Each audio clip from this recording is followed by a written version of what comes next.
शंभो शंकर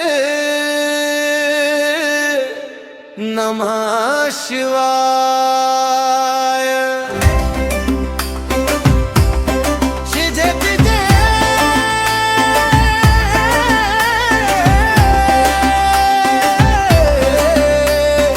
ओम नमः शिवाय।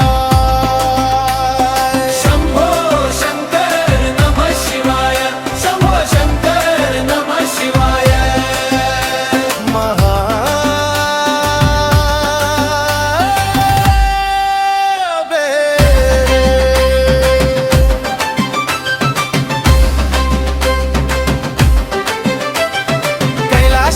बिराजे बाबा भोलेनाथ, जट्टा में गंगा माथे चंदा के साथ।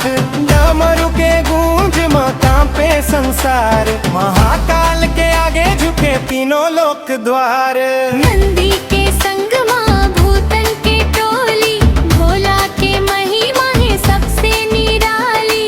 हलाहल पी के बचाई से संसार, नीलकंठ बाबा करते सबके उद्धार।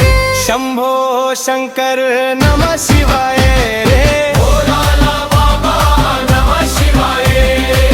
डमरू बाजे गूंजे अंबरे, महादेव के जय जयकार।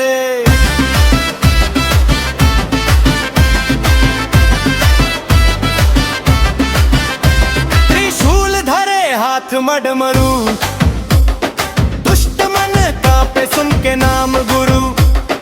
भस्म रमाए बागंबर धारी,